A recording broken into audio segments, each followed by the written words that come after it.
Food civil supplies and consumer affairs department की तरफ से मैं आप सब लोगों का इस्तकबाल करता हूँ और शुक्रिया अदा करता हूँ कि आपने वक्त निकाल के यहाँ आने की ज़हमत की।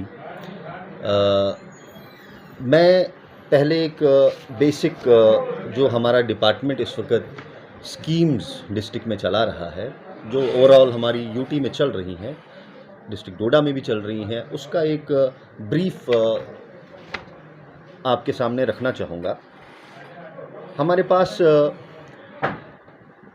नेशनल फूड सिक्योरिटी एक्ट के तहत अंत्योदय अन्न योजना के बेनिफिशरीज़ को सब्सिडाइज्ड राशन दिया जाता है। उसके अलावा जो प्रायोरिटी हाउस होल्ड्स हैं, जिनको PHH कहा जाता है, उनको भी सब्सिडाइज्ड राशन दिया जाता है। उसके बाद जो नॉन प्रायोरिटी हाउस होल्ड्स हैं, उनको भी सब्सिडाइज्ड राशन दिया जाता है। इसके बाद प्रधानमंत्री गरीब कल्याण अन्न योजना, इसके तहत जो हमारे नफ्सा के बेनिफिशरीज़ हैं, यानी कि जो PHH और AAY कैटेगरी से ताल्लुक़ रखने वाले बेनिफिशरीज़ हैं, उनको हर महीने 5 किलो पर सोल इजाफी राशन फ्री ऑफ कॉस्ट दिया जा रहा है। इसके अलावा हमारी यूटी की अपनी एक फूड एंटाइटलमेंट स्कीम है, जिसका नाम ही Jammu Kashmir food entitlement scheme है, JKFES। उसके तहत भी एक एडिशनल क्वांटिटी ऑफ राशन जो है वो भी लोगों को दिया जाता है। टाइम टू टाइम हमारे डिपार्टमेंट में हमने पल्सेस भी दिए। उसके अलावा शुगर की भी मैं क्वांटिटी आपको बता दूं, 1 kg पर फैमिली, ठीक है। ये हम देते हैं जो हमारी AAY की फैमिलीज़ होती हैं, अंत्योदय अन्न योजना के तहत जो फैमिलीज़ आती हैं, उनको शुगर 1 kg पर फैमिली दिया जाता है। हमारे यहाँ डिस्ट्रिक्ट में तकरीबन 303 फेयर प्राइस शॉप्स और गवर्नमेंट सेल डिपोज़ हैं, जिस नेटवर्क के थ्रू ये राशन लोगों तक पहुंचाया जाता है। इसके अलावा हमारा राइस, वीट, शुगर, इसके अलावा हमारा आटा भी होता है, जो किस परसेंटेज में आता है, वो भी बेनिफिशरीज़ को प्रोवाइड किया जाता है। ये एक पब्लिक नोटिस था, मैंने ये तकरीबन 1 महीने से कबल ही ये आप में से बहुत से लोगों को ये भेजा भी था। ये पब्लिक नोटिस थी कि आवाम की जानकारी के लिए। बहुत से लोगों को कन्फ्यूजन भी होती है कि हमारी एंटाइटलमेंट क्या है, किसी को मालूम नहीं होता है, प्राइसेस क्या हैं। उस चीज़ के लिए हमने ये पब्लिक नोटिस इशू की थी ऑलरेडी। जैसे इसमें भी हमने लिखा हुआ है कि जो अंत्योदय AAY कैटेगरीज़ के जो बेनिफिशरीज़ हैं, उनको राइस दी जाती है at the rate of 3 rupees पर kg, वीट दी जाती है एट द रेट ऑफ ₹2 पर kg, आटा दिया जाता है एट द रेट ऑफ ₹3 पर kg, और शुगर दी जाती है एट द रेट ऑफ 13.5 यानी 13.5 रुपये पर kg। सेम रेट्स अप्लाई होते हैं प्रायोरिटी हाउस होल्ड्स को भी, PHH बेनिफिशरीज जिनको कहते हैं। उसके बाद NPHH बेनिफिशरीज जो हमारे हैं, उनको राइस दी जाती है at the rate of 15 rupees पर kg, वीट दी जाती है at the rate of 12 rupees पर kg, और आटा ₹13 पर kg इनको दिया जाता है। इसके अलावा जो JKFES का एडिशनल कोटा आता है, वो राइस भी 15 रुपीज़ पर kg दिया जाता है, वीट 12 रुपीज़ पर kg दी जाती है, और आटा 13 रुपीज़ पर kg दिया जाता है। जैसे कि ये ज़ाहिर होता है कि ये सारे कैटेगरीज़ जो हैं राशन की, ये सारी सब्सिडाइज्ड हैं, क्योंकि बाज़ार में राशन की ये कीमतें नहीं हैं, कीमतें बहुत ज़्यादा हैं राशन की। तो सरकार की तरफ से सब्सिडाइज्ड राशन बेनिफिशरीज़ को दिया जाता है, चाहे वो BPL से बिलोंग करते हों या APL से बिलोंग करते हों।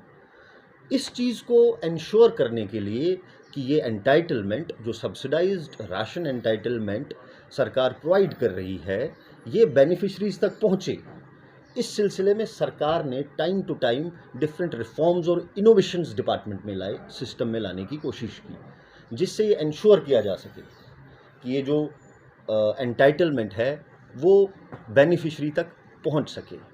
उसमें सबसे पहली इनोवेशन हमारी थी EPOS डिवाइस, जिसको आप सब बोलते हैं EPOS मशीन जो होती है, जहां से एक बेनिफिशरी अपना राशन जो है वो अवेल करता है।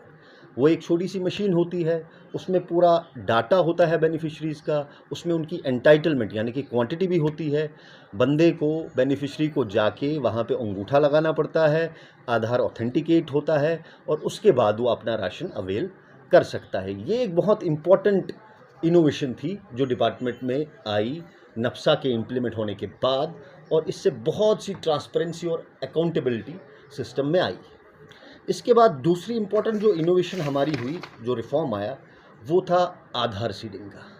क्योंकि ये जो एंटाइटलमेंट है, जो बेनिफिशरी अवेल करता है अपनी क्वांटिटी ऑफ राशन, ये तभी कर सकता है जब उसका आधार उसके राशन कार्ड के साथ लिंक हो, सीडिड हो।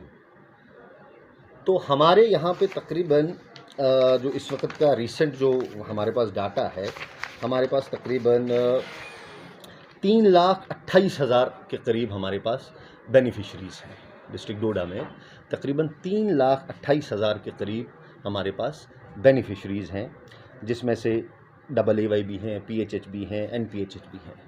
ये सारे बेनिफिशरीज़, जहाँ तक PHH यानी BPL ज़ुमरे की मैं बात करूं, तो हमारी इसमें 100% आधार सीडिंग हो चुकी है। 100% आधार सीडिंग, वो भी बेनिफिशरी लेवल पे। पहले यहाँ पे राशन कार्ड लेवल पे आधार सीडिंग बहुत अच्छी हुई थी, बेनिफिशरी लेवल पे कुछ बाकी थी, वो हमने कंप्लीट कर दी है। रिसेंटली इन्हीं पिछले 1-2 महीनों में हमारी आधार सीडिंग बिल्कुल कंप्लीट हुई है। नेक्स्ट स्टेप जो हमारा होगा वो चल रहा है कि जो APL के बेनिफिशरीज़ हैं उनकी भी 100% आधार सीडिंग की जाए। आधार सीडिंग, EPOS डिवाइसेस ये इंश्योर करती हैं कि सिस्टम में ट्रांसपेरेंसी हो, अकाउंटेबिलिटी हो, कोई कहीं पिलफरेज ना हो। ये दूसरी एक इम्पॉर्टेंट रिफॉर्म था जो सिस्टम में लाया गया। उसके बाद जब हम ये आधार सीडिंग की बात जहाँ तक मैं कर रहा हूँ, ड्यूरिंग आधार सीडिंग हमारे पास ऐसे भी राशन कार्ड आए जहाँ पे एक राशन कार्ड में जो हेड ऑफ़ द फैमिली का आधार नंबर था, वही पूरी फैमिली का आधार नंबर भी था। एक ही आधार नंबर पूरी फैमिली को लगाया हुआ था। इसी तरह किसी का आधार नंबर यहाँ के राशन कार्ड में भी सीड था और किसी और जगह के राशन कार्ड में भी सीड था। उसको डुप्लीकेशन एंड डुप्लीकेशन कहते हैं। उस प्रोसेस में भी हमने काफ़ी फिल्ट्रेशन की है और वो तकरीबन पूरा कंप्लीट हो गई वो फिल्ट्रेशन प्रोसेस। तकरीबन पिछले 1 साल से continuously through social media, through posters, इश्तिहार, ज़बानी ऑर्डर्स हम लोगों को मुताल्ला करते रहे। आप सब लोगों को भी पता होगा, काफ़ी बार हमने अखबारों में भी दिया कि अपना आधार राशन कार्ड से लिंक करवाइए। अगर आप नहीं करवाएंगे तो हो सकता है आपको जो ये बेनिफिट मिल रहा है सब्सिडाइज राशन का, ये आपको ना मिले। काफ़ी लोगों ने, मैं बोलूँगा तकरीबन सारे लोगों ने अपने आधार सीट, क्योंकि हमारे यहाँ डोडा डिस्ट्रिक्ट का जो आधार एनरोलमेंट रेशियो है वो भी दैट इज़ मोर देन 99%। तो उस हिसाब से तकरीबन सबके आधार सीड हो चुके हैं। कुछ लोग ऐसे थे, कुछ राशन कार्ड्स ऐसे थे जहाँ पे कोई आधार किसी भी मेंबर का सीड नहीं था। ऐसे राशन कार्डों का क्या हुआ, वो सिस्टम से ही डिलीट हो गए। अब भी हमारे पास कोई बेनिफिशरी अगर ऐसा है जिसका आधार है लेकिन सीड नहीं हुआ है, आपके माध्यम से मैं एक बार फिर उनको अपील करना चाहूँगा कि आप आइए हमारे पास आइए, मेरे TSOs के पास आइए, अपना आधार नंबर लाइए, सीड करवाइए, आपकी जो भी एंटाइटलमेंट राशन की है वो आपको मिल जाएगी। तीसरा एक इम्पॉर्टेंट जो यहाँ पे रिफॉर्म लाया गया, यहाँ पे जो हमारी EPOS डिवाइस है उसके 2 मोड होते हैं। एक होता है ऑनलाइन मोड ट्रांजैक्शन का, दूसरा होता है ऑफलाइन मोड ट्रांजैक्शन का। ऑनलाइन में तो नेटवर्क डायरेक्ट कनेक्टिविटी होती है और ऑनलाइन बंदा जाके उसी वक्त ट्रांजैक्शन कर लेता है। ऑफलाइन में ऐसा होता है कि ये उन जगहों के लिए ऑफलाइन मोड रखा गया है जहाँ पे नेटवर्क अवेलेबिलिटी नहीं है। नेटवर्क अवेलेबिलिटी से मेरा मतलब ये है कि जहाँ पे फ़ोन भी काम नहीं कर रहा है, क्योंकि इस मशीन को उतना ही डेटा की ज़रूरत पड़ती है जितना एक SMS करने के लिए हमें डेटा की ज़रूरत पड़ती है। ये ऑफलाइन मोड उन इलाकों के लिए रखा गया था। यहाँ पे डिस्ट्रिक्ट डोडा में तकरीबन 150 से 160 मशीनें जो थी वो ऑफलाइन मोड पे थी। उसमें हमने टीम बनाई, हमारे टेक्निकल एक्सपर्ट्स थे, मेरे यहाँ डिस्ट्रिक्ट प्रोजेक्ट मैनेजर हैं IMPDS में, उनकी एक जॉइंट टीम बनाई लिंकवेल के साथ, जो हमारे काम टेक्निकल लोग हैं, उनकी एक टीम बना के हमने इन सारी जगहों पे एक वेरिफिकेशन करवाई कि क्या ये मशीनें ऑनलाइन हो सकती हैं कि नहीं। रिपोर्ट में काफ़ी ज़्यादा रिकमेंडेशन, बहुत सी जगहों की ये रिकमेंडेशन आई कि that they should be converted into online mode, क्योंकि अब वहाँ पे नेटवर्क बेहतर हो चुका है, नेटवर्क कनेक्टिविटी है, मोबाइल चलता है, तो बेहतर रहेगा आप इनको ऑनलाइन मोड पे कन्वर्ट करो। क्योंकि ऑनलाइन जब EPOS डिवाइस होता है वहाँ पे पिलफ्रेज के चांसेस बिल्कुल ज़ीरो होते हैं। वो कैसे होते हैं वो मैं आपको बताऊँगा। तो इस सिलसिले में ज़ुमरे में जब मैंने यहाँ पे रिसेंटली, आपको पता ही होगा, मैंने यहाँ मई में चार्ज अज्यूम किया है, आने के बाद तकरीबन 125 के करीब जो डिवाइसेस थे उनको हमने ऑनलाइन मोड पे लाया। अब हमारी तकरीबन मैं कहूँगा 90% जो मशीन्स है वो हमारी ऑनलाइन मोड पे है, ऑनलाइन मोड पे काम करना पड़ रहा है। जो कुछ अभी ऑफलाइन मोड पे हैं उस पे अगेन वेरिफिकेशंस हो रही हैं, क्योंकि आपको पता है कुछ ऐसे इलाका जात हैं अभी भी यहाँ पे जहाँ पे अभी फ़ोन भी नहीं चलता है, तो उसमें भी वेरिफिकेशंस हो रही है। वहाँ भी जहाँ भी हमें रिपोर्ट आती है कि नेटवर्क अवेलेबिलिटी है, वहाँ की मशीन हम ऑनलाइन मोड पे कन्वर्ट करते हैं। तो ये एक चीज़ मैं आपको, ये मेरे पास कुछ फिगर्स हैं, ऑनलाइन से हमें ये फ़ायदा हो रहा है कि आप देखिए, जून महीने की मैं बात कर रहा हूँ। जून महीने में हमारी सेल्स जो हुई थी वो तकरीबन 88% हुई थी। जून के महीने में हमारी सेल तकरीबन 88% हुई थी। यानी अगर मैं सिंपल अल्फाज में इसको कहूँ कि हमने 100 kg राशन दिया, उसमें से डीलर्स 88 kgs ही डिस्ट्रीब्यूट कर पाए, 12 kg वो डिस्ट्रीब्यूट नहीं कर पाए। वो डीलर्स के पास सेविंग रही। इससे क्या हुआ, इसी तरह ये जून का हुआ, जुलाई का हुआ, अगस्त फिर हमारी जब अगस्त की एलोकेशन बनी, एज़ पर पोर्टल जो हमारी एलोकेशन बनती थी तकरीबन, मान लीजिए आप, मैं ग्रॉस ही बोलूँगा, 1395 थी, लेकिन जो हमारा बैलेंस रहा 12% के करीब, वो हमारी अलॉटमेंट में से कट हुआ, वो हमारी ओवरऑल अलॉटमेंट में से कट हुआ, बिकॉज इट इज़ एज्यूम्ड, ये माना जा रहा है कि वो जो 12 किलो आपको पिछले महीने बचा है वो आप ही के पास है, वो अभी तक आपने सेल नहीं किया, इसलिए आपको अगले महीने का 12 kg लेस करके दिया जा रहा है, ताकि आप जो पुराना आपके पास बचा है वो भी यूटिलाइज कर पाओ। तो वो एलोकेशन जो ऑनलाइन है वो हमारी अलॉटमेंट में से कट होती है, एलोकेशन में से उतनी क्वांटिटी कट होती है, और जो नेट क्वांटिटी हमारी बनती है as per the EPDS portal वो हमें प्रोवाइड की जाती है, जो आगे हम अपने TSOs को देते हैं, और फर्दर वो डीलर्स की ट्रांजैक्शन की बेसिस पे उनको वो उतनी क्वांटिटी उनको एलोकेट करते हैं। तो ये जो कुछ रिफॉर्म्स आए यहाँ पे, इससे system total accountability I, transparency I system में, वो जो पिलफ्रेज के कोई चांसेस होते थे वो बिल्कुल निल हो गए हैं।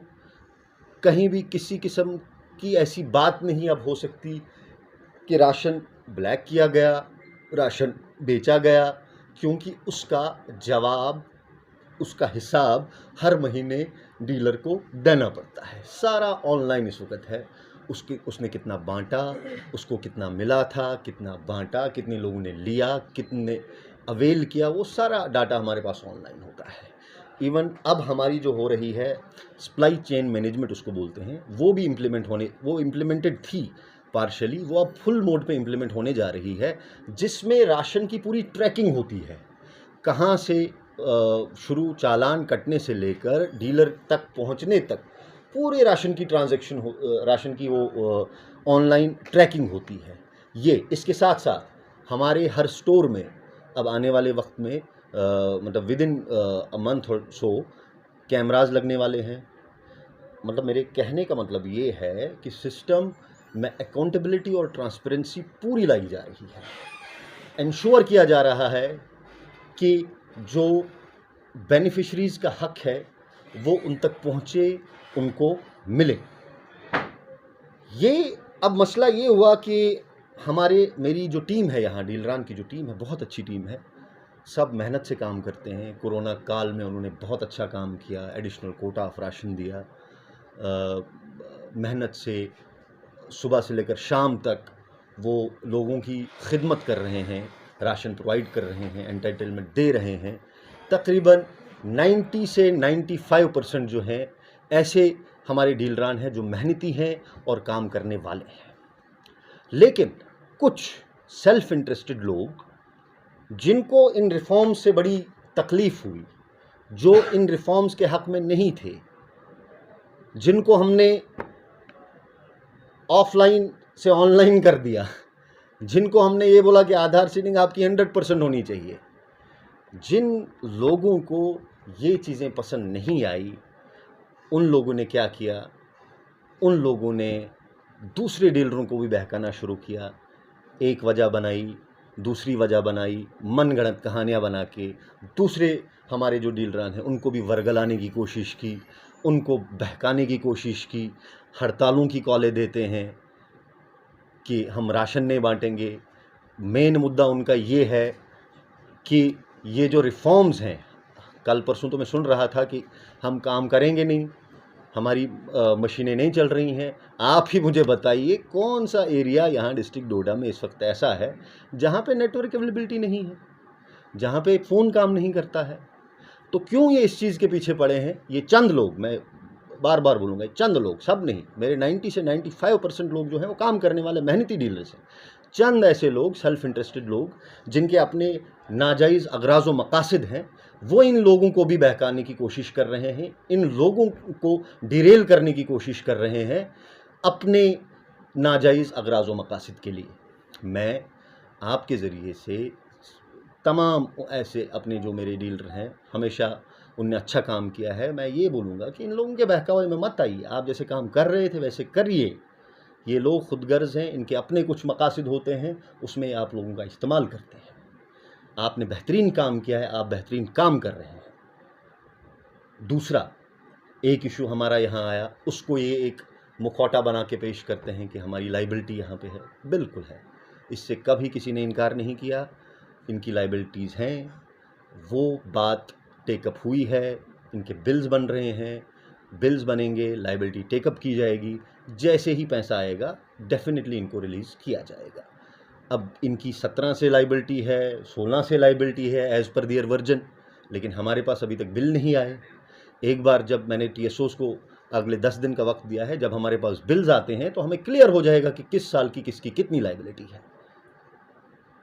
तो वो हमारा PMGKY का ये मसला उठाते हैं कि लाइबिलिटी है, पूरी UT की लाइबिलिटी है PMGKY की। डेफिनेटली जब फंड्स रिलीज़ होंगे तो सबकी पेमेंट होगी। मैं इंश्योर कराना चाहता हूँ, आश्वासन देना चाहता हूँ कि लाइबिलिटी फंड्स वो हमारे पास बिल्कुल है आपका। जैसे ही फंड्स रिलीज़ होते हैं तो डेफिनेटली वो आपको पेमेंट टाइम पे की जाएगी। साथ साथ लोगों से भी मैं अपील करना चाहता हूँ कि डिपार्टमेंट में पूरी ट्रांसपेरेंसी और अकाउंटेबिलिटी है। आपको कहीं भी किसी भी जगह राशन नहीं मिल रहा हो, कम मिल रहा हो, ज़्यादा कीमत पे मिल रहा हो, आप डायरेक्ट मेरे TSOs के साथ मुझसे डायरेक्टली रब्ता कर सकते हैं। किसी के ख़िलाफ़ अगर कोई ऐसा मसला पाया गया तो ज़ाब्ते के तहत उसके ख़िलाफ़ कार्रवाई होगी। मैं अपना नंबर भी आपके साथ शेयर करूँगा। और मैं आपसे जानना चाहता हूँ, जैसे कि मुख्तलिफ स्टोरों, ज़िला डोडा के मुख्तलिफ स्टोरों के अंदर जो है काफ़ी धांधली चल रही है। पिछले 6 महीनों से वहाँ पे जो राशन पेंडिंग है और कुछ सड़ा हुआ राशन पाया गया। सर, इस हवाले से आप क्या कहेंगे? देखिए, मैंने आपको कहा कि अकाउंटेबिलिटी और ट्रांसपेरेंसी बिल्कुल हम लाने की कोशिश कर रहे हैं। बेसिकली मैंने 1-2 जगह पे जहाँ पे शिकायत आई थी, हमने खुद वहाँ पे देखा। ये ऐसी जगहों पे कहीं मान लो थोड़ा बहुत राशन जो नीचे गिर जाता है वैसा पड़ा हुआ राशन होगा। ऐसे हमारे पास सड़ा हुआ राशन नहीं होता है। जैसे पिछले दिनों हमारे पास आटा थोड़ा ख़राब आया था, वो हमने साथ ही बिल्कुल वापस कर दिया। हम बिल्कुल इंश्योर करते हैं कि जो राशन है क्वालिटी का बेनिफिशरी को दिया जाए। किसी भी किस्म की ऐसी अगर कहीं से शिकायत आ जाती है, हम टाइमली उस पर एक्शन करते हैं। हमारा प्राइमरी मुद्दा ये होता है। सर, जैसे कि कुछ ही रोज़ यहाँ पे डोडा के अंदर जो है डीलर्स हजरात ने प्रोटेस्ट भी किया कि यहाँ हमारे जो है AD के खिलाफ, आपके खिलाफ जो है काफ़ी इल्ज़ामात लगाए जा रहे हैं कि और उनका जो नारा था कि एडी को ट्रांसफ़र किया जाए, तो क्या वजह रही सर कि इल्ज़ामात आप पे क्यों लायक किए जा रहे हैं? देखिए, जैसे मैंने आपसे अर्ज़ की कि हमारे यहाँ पे तकरीबन 303 डीलर्स हैं। अब मुझे मालूम नहीं है, ये चीज़ पे मैं अब नज़रसानी करूँगा कि ये जो एसोसिएशन जो सबकी नुमाइंदगी करने का दावा करते हैं, मैं ये देखूँगा कि इनके इलेक्शंस कब हुए हैं, कितने लोगों ने उसमें वोटिंग की है, इनको कितने लोगों का मैंडेट और सपोर्ट हासिल है, जो कि मुझे क्लियर पता है। मैंने आपसे बोला कि 90-95% लोग हमारे बिल्कुल अच्छे से काम करने वाले हैं, लोग हैं, मेहनती लोग हैं, उस पे मैं नज़रसानी करूँगा। बाकी ये मैंने आपको बोला, मेन जो कारण है उसका वो यही फ्रस्ट्रेशन है, जो ये मैंने बैकग्राउंड बोला आपको, जो ये रिफॉर्म्स यहाँ पे लाए हैं, ये बैकग्राउंड है, उसी की इनके पास इनकी वो फ्रस्ट्रेशन है, जो ये अब इस अलग अलग मनगढ़ंत कहानियाँ और इल्ज़ामात की शक्ल में सामने लाने की कोशिश कर रहे हैं, प्रेशराइज़ करने की कोशिश कर रहे हैं।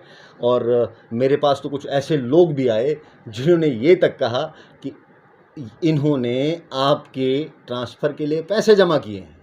मेरे पास लोगों ने आके कहा, ऐसे लोग हैं। मतलब इनकी मेंटलिटी आप देख लीजिए कि इनकी जहन का तसव्वुर ये है कि पैसे दे के ट्रांसफ़रें होती हैं। अब हो सकता है वो लोग रिफ़ंड मांग रहे हो इनसे, और उसकी वजह से अब ये चाहते हो कि किसी भी तरह ये मुद्दे बना के, अलग अलग मुद्दे बना के इनकी ट्रांसफ़र को डिमांड किया जाए, या इनको प्रेशराइज़ किया जाए, प्रेशर टैक्टिक्स डाली जाएँ, ये हमारी लाइन पे चलें, ये हमारे कहने पे चलें। हम सरकार की डायरेक्शंस पे चलते हैं। जो डायरेक्शंस ऊपर से इशू होती हैं वो हमने इम्प्लीमेंट करनी है। ट्रांजैक्शन ऑनलाइन होगी, आधार सीडिंग 100% होगी, डिस्ट्रीब्यूशन में क्लियर ट्रांसपेरेंसी और अकाउंटेबिलिटी लाई जाएगी। चाहे कितना भी कोशिश प्रेशर करने की कोशिश करें, लेकिन सिस्टम को पूरी तरह से प्यूरिफाई किया जाएगा इंशाल्लाह। इलेक्ट्रॉनिक्स की दुनिया में एक नया नाम, मीडिया वर्ल्ड बांडीपुरा कश्मीर, जहां से आप जदीद तरीन डेस्कटॉप्स, लैपटॉप्स जिनमें डेल, HP, लेनोवो, लेजरजेट के अलावा इंकजेट कार्ट्रिजेस, इंकजेट प्रिंटर्स के साथ साथ कंप्यूटर एक्सेसरीज, CCTV कैमरास जिनमें CP+, Hikvision, PT2 cameras, DSLR cameras, LED TVs, Exide और Microtek inverters, battery, solar panels के अलावा हर किस्म के स्टेशनरी आइटम्स मुनासिब रेट्स पे दस्तयाब है। तशरीफ लाइए Media World, address opposite State Bank, Gulshan Chowk, Bandipora Kashmir. मजीद मालूमात के लिए डायल करें number 9906894304 7006 337 Al Rashid clinical laboratory Bandipora की तरफ से इत्तला बराए खास व आम। हमारे यहाँ आला किस्म के जदीद तरीन फुली ऑटोमेटिक मशीनों के जरिए biochemistry, haematology, serology, immunology, histopathology के साथ साथ सुपर स्पेशलिटी जांच पड़ताल के अलावा 12 चैनल फुली ऑटोमेटिक ECG की खिदमत भी दस्तयाब है। हमारे यहाँ तमाम किस्म के टेस्ट और जांच पड़ताल कंप्यूटराइज्ड जदीद मशीनों के जरिए कराए जाते हैं। याद रखिए और तशरीफ लाएं। Al Rashid clinical laboratory, main market, Bandipora. हमारे यहाँ होम कलेक्शन की सहूलियात भी दस्तयाब है। मजीद मालूमात के लिए डायल करें 9469659929, 9906442108, 9906440046।